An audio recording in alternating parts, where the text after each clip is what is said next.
What? All right, we're back with you truth seekers. And now we've added a special guest. This is so cool. We've got Dave Nasani in the house. Sir. Hey. Thank you. That's right. That's right. Thank you, my adored fans. Dave. So we've got a number of things we want to hit on today because David is broad-based in what he's been through, what's happened in his life. So we're going to start off, though, opening it up with you telling us your story. It's a good place to start, your story. Well, my beautiful wife, Charlene, and I had a fairy tale storybook romance, courtship, and marriage for the first 22 years of our lives together. Life was good. We were in the empty nest phase of life. Any of you been there? Kids had grown up, a little money in the bank, freedom, you could travel. We raised our 3 daughters. We got them all married, each one twice, all out of the house. And my wife starts complaining to me about this headache she'd been having for 3 days. The headache of her life just wouldn't go away. And so she kid around with me saying, just call Dr. Kevorkian and have him put me out of my misery, if you know, if you remember who he was. By the 4th day, that headache ceased being a headache. It turned into a stroke. She lost her speech, became paralyzed on one side, and our world just turned upside down. For the next 2 years, it was like a living hell for both of us. Charlene was angry and bitter most of the time, mostly toward me. You know, there's a song by the Mills Brothers, an old song, you mustn't hurt the ones you love, the ones you shouldn't hurt at all. Well, I put up with it as long as I could, and then I didn't think I could take it anymore. So I did what I do when I get frustrated. I sat down and I wrote a letter. And it said, "Dear Charlene, why are you so mean to me? I mean, it's so hard being your husband, taking care of you 24/7, not getting any love or appreciation in return. I mean, I know it's hard on you, but you're making it even harder on me to be your caregiver. I just don't think I can be with you anymore. I mean, I'll take care of you financially, but I just can't be with you." Wow. You know, and guys, I looked at that letter that I wrote, I read it over and over and over again, and I says, how can I give this to my soulmate, to the mother of my children, to my woman that I married 22 years earlier? Couldn't do it. So I just put it in my filing cabinet under unsent letters, which was a pretty big file. But, you know, you feel better when you get it off your chest, but I didn't feel better. I went on in my loneliness and my discouragement and my pain and my isolation. And fortunately, a couple of days later, I just happened to find this letter in my pocket. I looked at it, and it's a business card. It's inviting me to a caregiver support group. I didn't even know what a caregiver was, let alone a support group. But I figured maybe somebody gave this to me when I was living in the hospital with my wife for 6 weeks. Somebody must have thought I needed it. So I said, what have I got to lose? I'm miserable. I'll go. So I went, and that's when everything changed for me. I met people there who were just like me, burned out caregivers. Wow. I learned that if I didn't take care of me, I couldn't take care of Charlene. You know, the airlines tell us in the event of an emergency, put your oxygen mask first. Yes. Before you help your loved one with their mask. I mean, hello, what an amazing idea. What an amazing metaphor for life. Put your needs first. So I decided, and it sounded very selfish to me, you know, so I decided, okay, they're telling me to do it. I'm going to follow their advice, even though it feels wrong to be selfish. I'm going to put my needs first so I can take care of her needs. And it started working. I mean, slowly but surely, very slowly, but surely, she started, you know, coming around, started becoming her old self again. Our love was rekindled. And she figured out that if God didn't take her, then he must not be finished with her yet. So she reinvented herself. And she decided she's going to do everything that she did before. And that was a lot. You know, she was an interior decorator, a gourmet cook, She was a wedding coordinator at the church. She's like Martha Stewart, Wonder Woman, all rolled into one. And now she just makes normal people look like whiners and complainers. So she's still doing all that. She is, with one arm and one leg tied behind her back and duct tape over her mouth because she only has, a dozen words or so. And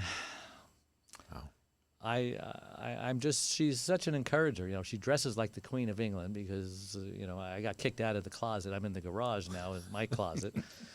But God bless her. And so I started realizing through all of this that there were other caregivers out there who were suffering and feeling lonely, and I didn't want them to suffer anymore. I didn't want them to give up like I almost gave up. So I became Dave the Caregiver's Caregiver.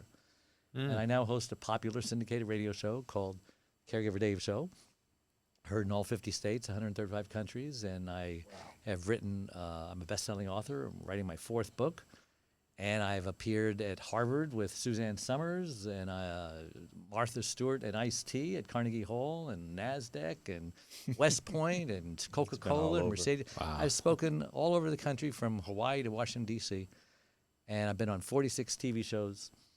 And so I started a website, caregiverdave.com, which is a support group.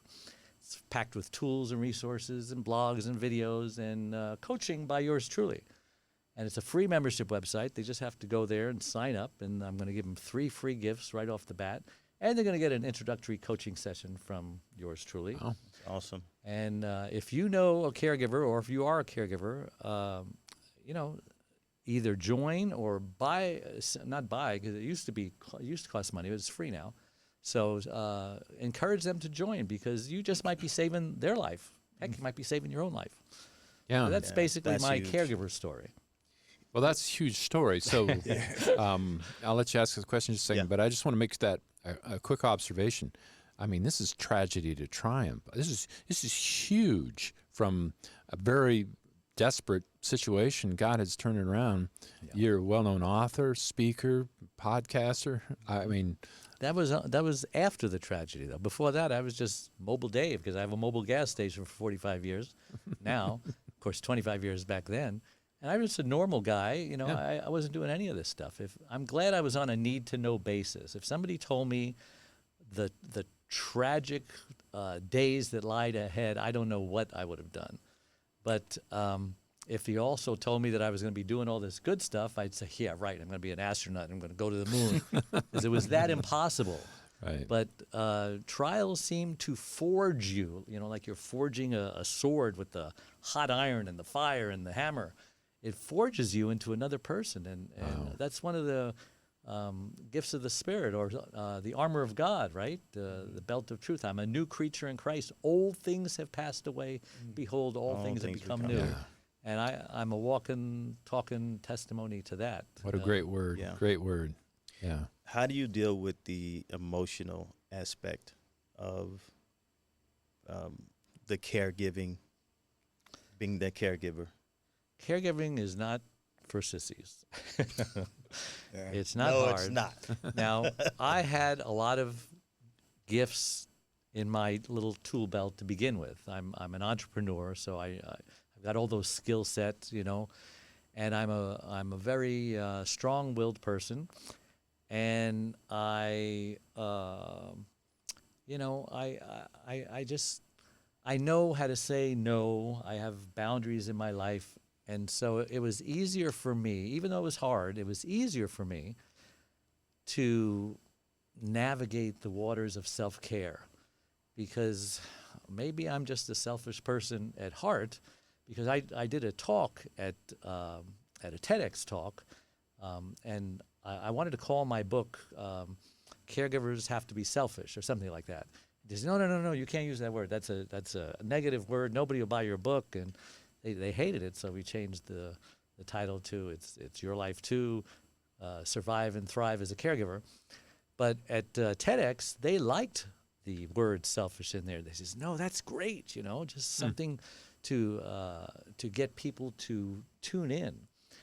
And so I was able to have boundaries, but most people don't. I have a Facebook group called Caregiver Dave, and I've got 35,000 caregivers following me. And the stories you hear great. are just tragic. I mean, right? A good therapist knows how to act normal when he's hearing such a tragic story, and he wants to say, "Oh my God, I can't believe that happened to you," but instead he just stays cool. He's like, But I've heard stories that I'm saying, "Lord, tell me what to say. Lord, tell me what to say. I don't know what to tell this person." So it's hard. It's hard for caregivers to take care of themselves. It's hard for them to not say no. So I say, just practice in the mirror. No. You practice however many ways you can say no, because they get in trouble by saying yes. They take too much stuff on. Well, you feel guilty. Yeah. I mean, right? Guilt is a whole nother topic. Yeah. Yeah. I mean, that's a driver for a lot of people. Yeah. Yeah. I have this CARE formula that I give them. It's CARE. C, communicate with your friends. Don't isolate yourself. Don't rag on these friends of yours. If you went to lunch with them before, go to lunch with them again. Don't tell them what a rotten day you had. Save that for the caregiver support group. That's what they're for. A is ask for help. Caregivers don't know how to ask for help. They think they can do it all themselves, and they can't do it all themselves. They will burn out. R is rest. Caregivers need 8 hours rest every single night. The average caregiver gets 2, maybe 3 hours. I can't survive on that. And the E stands for eat. Eat healthy, nutritious foods. Don't eat junk food. Junk food's got chemicals, sugar, processed ingredients. All that stuff will kill you. And then the guilt. You mentioned the guilt. Guilt is like wearing handcuffs. And, you have to let that guilt roll off of you like water off of a duck, because guilt will kill you as well. It's the stress. Yeah. Wow. I get it. My wife and I are caregivers, so I completely understand it. Yeah, you are. You Yeah. were telling me some stories. Yeah, I get it. It is hard. Yeah. If you want to talk about guilt for a moment, I know that's a biggie. Just really briefly, I use the analogy, if there's 2 kinds of guilt. There's deserved guilt and undeserved guilt. Because guilt is like a traffic cop. It warns you. It says, danger, Will Robinson. Stop what you're doing and examine your heart. And, why are you doing? Someone's accusing you of being selfish, for example. Look at yourself objectively and say, gosh, am I being selfish? Ask some trusted people, am I being selfish? And they may say, yeah, you are. So if that's the case, okay, repent, apologize, ask forgiveness, turn yourself into the police, whatever it takes.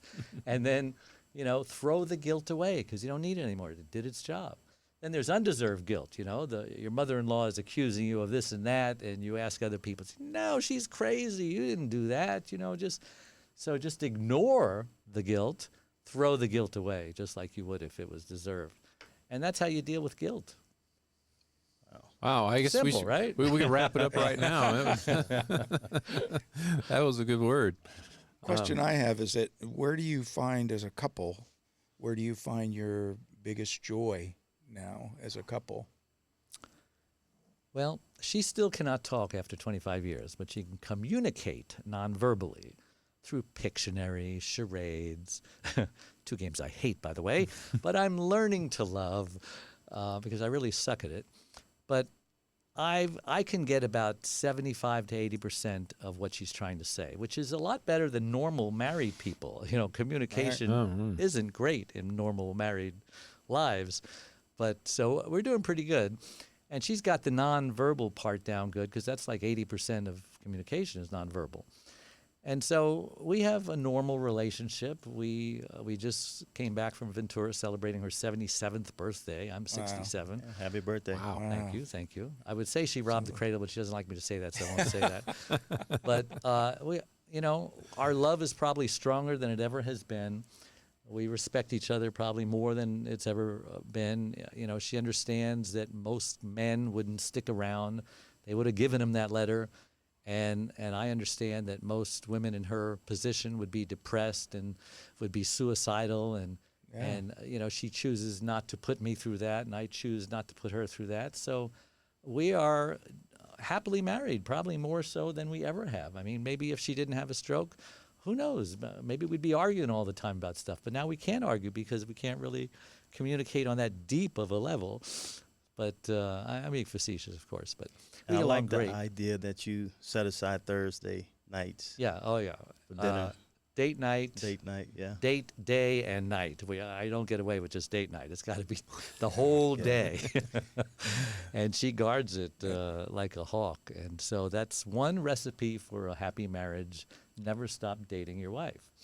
And I've been married for 47 years now, and I don't think I can probably count on one hand the Thursdays that we've missed, but I had to make it up on another night because she forces me to. And if she didn't, I probably would have let it, fade away. So a man needs a woman to keep him straight. Behind every great man is a greater woman. He's just spitting it out left and I right know, it's over like- here. See, It's like making us feel like suckers over here. I know. I got to go home and work. Let on me it. know if I'm talking too much. Or No, that's been great. Dave Nassani's with us, and a lot of good stuff here. And certainly, if you're a caregiver, reach out to caregiverdave.com and get hooked up. We're going to wrap up this segment, take a quick break, but we're going to be back. We're going to talk about somebody in your past that was very significant. I want to hear some stories about that. So Some of his books, his show more. yeah, yeah, we'll promo too. A little promo. We'll be back in a little bit. Be right back.